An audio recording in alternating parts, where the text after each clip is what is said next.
And we're back, fam, for another episode of to be whole with yours truly, Camille Young. So happy that we're coming together again to have another conversation, just learning about how to become whole in this life. And again, thank you for joining me, my holy rollers. That's my W.H.O.L.E rollers. Woo! Yes, you are my faithful subscribers. I just appreciate you so much for subscribing to this channel. If you're a new viewer, please be sure to subscribe to the channel, hit like, share, even put your comments down in the comment section. Thank you for those of you who have placed comments there. You have blessed me with your words, letting me know that you've been encouraged by some of the things that have been said. So thank you for joining this conversation, and hopefully you'll come back again, as well as invite others to join us in this to be whole episode. Before I continue on, I want to remind you, every Thursday at 8 a.m. that's Central Standard Time, I'll be dropping a new video. So if you're able to join at that time at 8 a.m. on Thursdays, love to have you with us. But if you happen to not be able to join at that time, you'll just watch the replay. Be sure to watch the replay. Again, thank you so much for those of you who are faithfully watching. And again, please be sure to share and ask those who have not subscribed to subscribe to the channel. All right, so let's get into today's conversation. Today's conversation, we're going to talk about loyalty versus enablement. Okay? Are you being used? Is somebody using you? What is the difference between being loyal to somebody or enabling them to do certain things? So let's just talk about it. I know as women, that is a expectation in relationships. You know, you're expected to be the ride or die chick. You're expected to have the Bonnie and Clyde type mentality. You know, it's me and you, you and me against the world. You know, I got your back, you got mine, all of that. You know, those are the terms that we use when we're talking about being loyal to our partners. And, you know, some men, think the same way. But I've only been a woman all my life, so I can only speak from a woman's perspective. But just understanding that, you know, loyalty is a awesome thing to have in a relationship, and not just a male-female relationship, meaning a romantic relationship, but being loyal on your job, you know, just being loyal in platonic friendships. Loyalty is something that is definitely needed. But a lot of times what happens is, depending on the type of person that you are and the type of person that you may be dealing with or pledging your loyalty to, it can become perverted. You know, just like anything can become perverted. You know, I think about people having loyalty, you know, to a fault. You know, and we as women, as I said before, we're almost loyal to a fault, and we allow our loyalty to become perverted, especially if we're dealing with someone who is not handling us in the way that they should, who is misusing our loyalty to keep us attached to them or to keep us doing what they don't want us to stop doing. So that's what I'm talking about when I say it's perverted. You know, perversion meaning a misuse and overuse or the abuse of something. And most things in and of themselves are not perverted. Okay, most things are not in and of themselves are perverted. So it's usually the people who are handling those things that causes it to become perverted. So, for example, money in and of itself, it's not perverted. You know, there's no perversion with having money, but people who misuse their money, or who, as the Bible speaks about, who love money. It's the love of money that is the root of all evil. And then, you know, even sex. Yes, I said it, S-E-X, sex. There is nothing wrong. God created sex.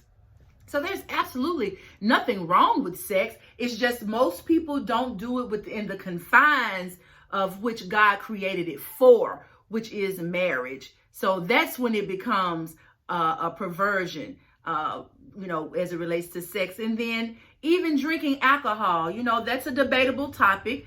Me, myself, I don't necessarily think there's anything wrong with drinking alcohol, but when people use it to feed an addiction, or you're abusing alcohol, those types of things, then that's when it has become perverted in your life.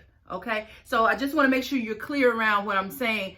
When I say perverted, most times when we think about perversion, we think about sexual type things, but it's not always just under the sexual topic. Anything can become perverted, just as I listed out for you.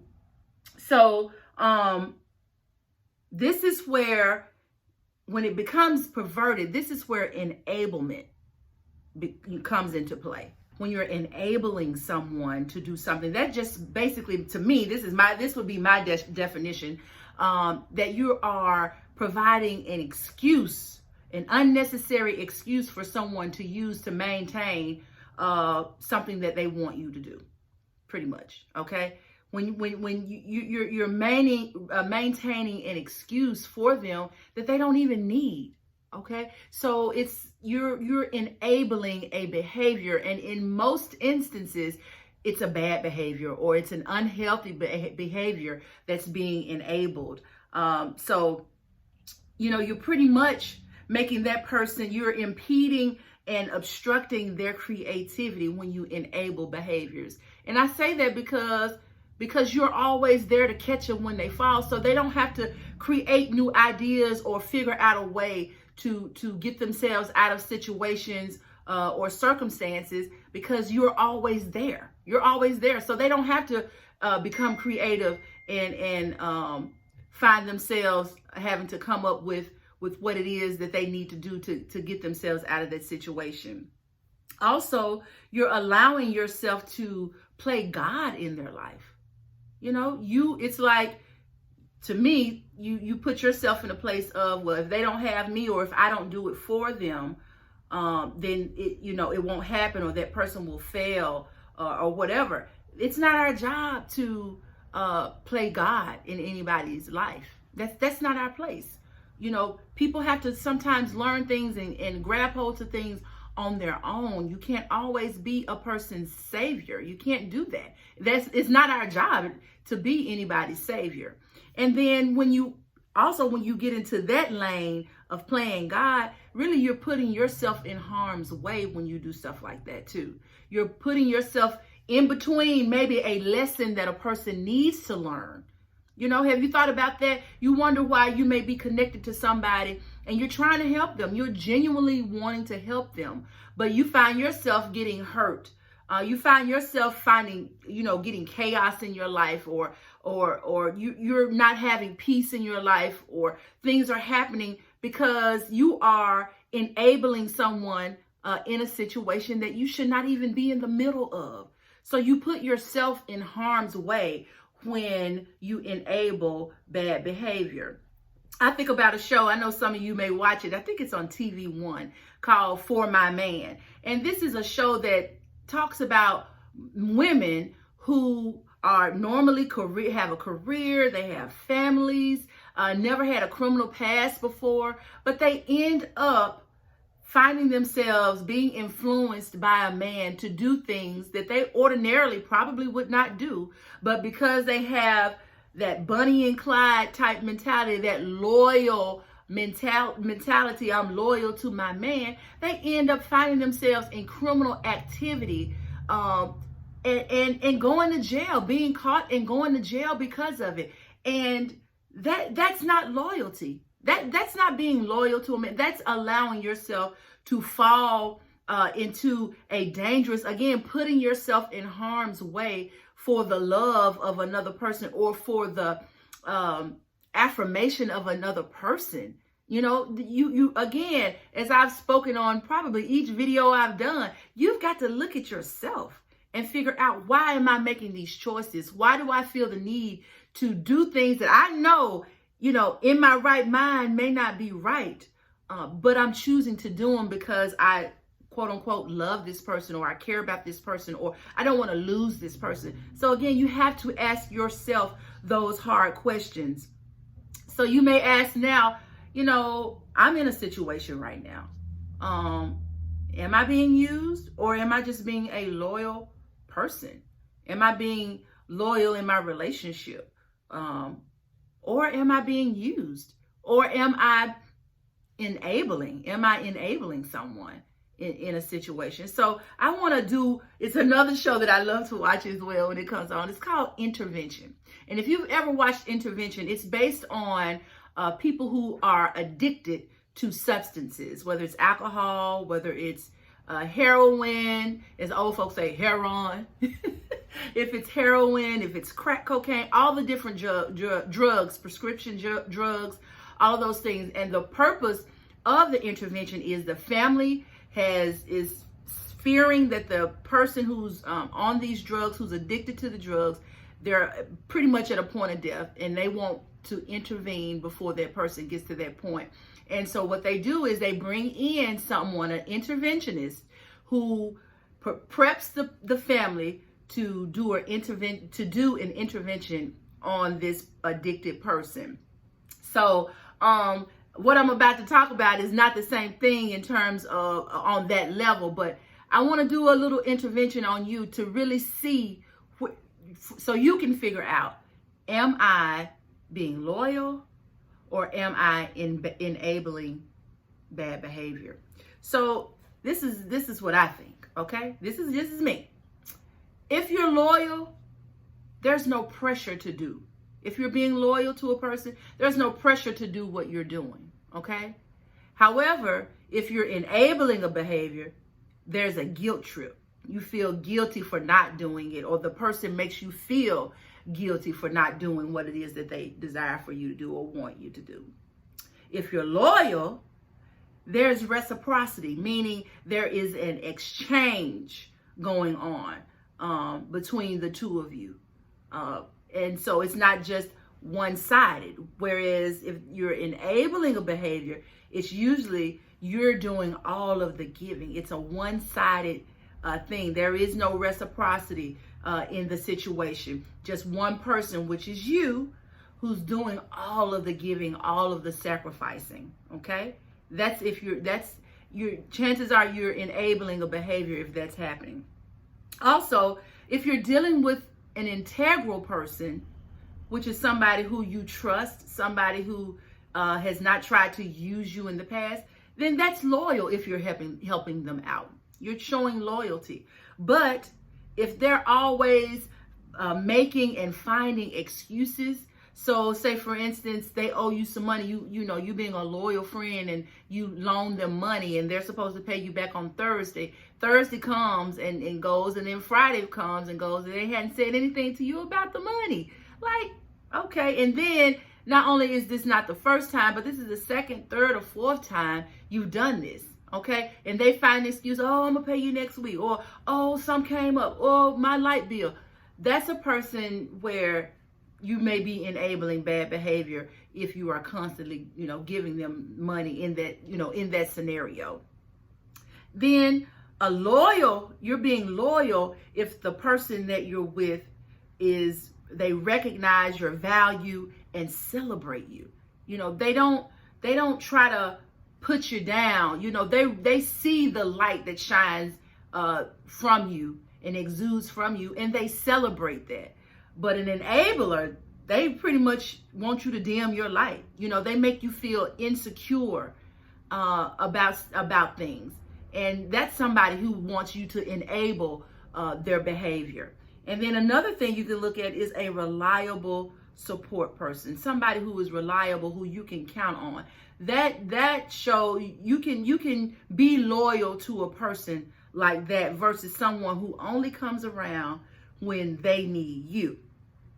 Somebody like that. I know a few people like that. I do, unfortunately. I know a few people who only really come around when they are ready to talk. When they're in need of something, then that's when they're wanting to come around and talk to me, versus when I'm in my situation, they're nowhere to be found. So those are some of the differences between, or ways that you can evaluate whether or not you're being loyal or whether you're enabling a behavior or somebody is using you. Nobody wants to be used, okay? Nobody wants to be used. I know I have been used before, and that's just not a good feeling. And you want to make sure that you are really, again, self-evaluating the situation, making sure that you are not doing these things for all the wrong reasons. And I would say, if you can check off one of those things that I just mentioned in the enablement or the usury box, meaning you guilt trip, it's one-sided giving, always finding and making excuses.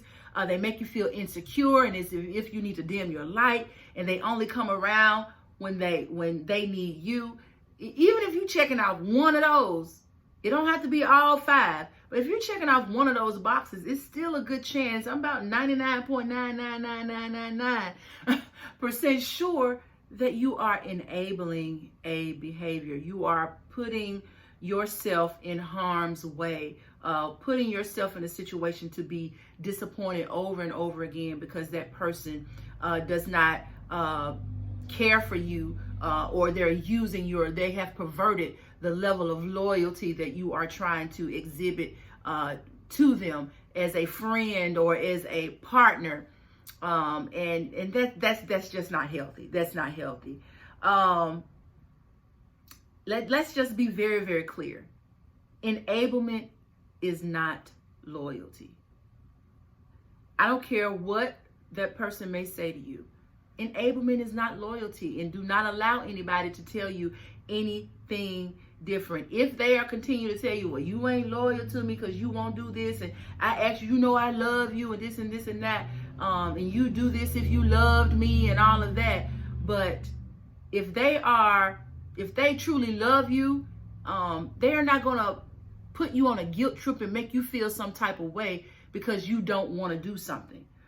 Okay, that's not loyalty. And I would even say most people, you probably do know the difference between loyalty and whether or not you're enabling bad behavior or if you're being used. So that's why you have to look at the fear that's in you, okay, and ask yourself, am I valuing myself enough, to continue doing this? And why am I accepting my role as an enabler, okay, and nursing my wounds of guilt, shame, and rejection? Because when you continue to enable bad behaviors, you have to look at yourself and see, why am I continuing to do this? There's some level of shame.